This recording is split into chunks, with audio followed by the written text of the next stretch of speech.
Hello guys, I am Albert Felix Kabiling, and for today's video, we will talk about the Volkswagen Dieselgate issue.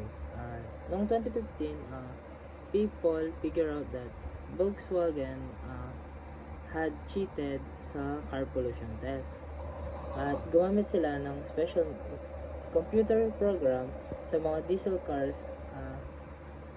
Yung program na yun, the car was being tested, and yung car ginawa nilang polluted less, and nung dinride nila yung car, mas sumobra pa yung pollution na ina-allows ng rules. And for number one,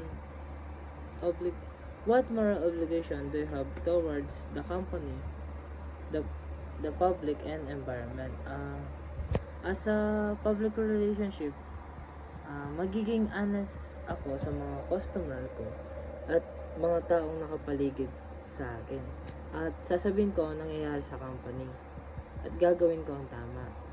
And I will help the company to admit their mistakes and take action to fix the problem. Dahil kapag hindi natin inadmit yung kasalanan ng company, pwede pang makasira o maapektuhan ng ibang tao na hindi naman yung mga nakapaligid sa atin.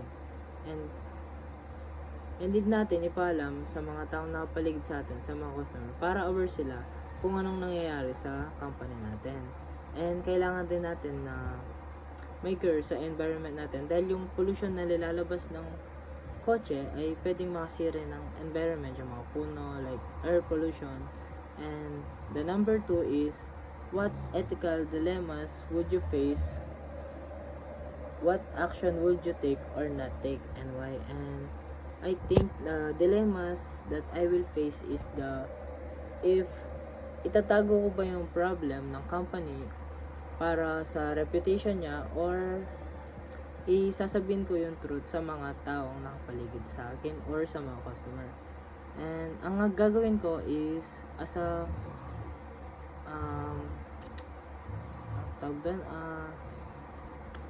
customer public relation, as a public relation, I will tell to the people or customer na yung talagang nangyayari sa company, para nga maiwasan yung mapahamak or yung makadisgrasya pa or mamatay. Pwede kasi silang magkasakit sa pollution na nilalabas ng product or yung sa car. And I will help the company to fix the problem, to make it better, and support the company's plans. And number 3 is, ano yung pwedeng maging consequence ng career ko or personal integrity. If sasabihin ko yung totoo sa mga, if I tell the truth to the customer or the people who surrounds me, my career can end, and pwede akong malis sa trabaho, or magagalit sa akin boss, o pwede din mawala yung tiwala nila sa akin. Pero kung sasabihin ko naman sa mga tao yung ng company namin, yung problema ng company, pwedeng makaiwas na makasakit pa at mapahamak yung mga tao. As a public relation professionals, kailangan natin maging honest para pagkatiwalaan tayo ng mga tao na nakapaligid sa atin. Yun lang po. Salamat po.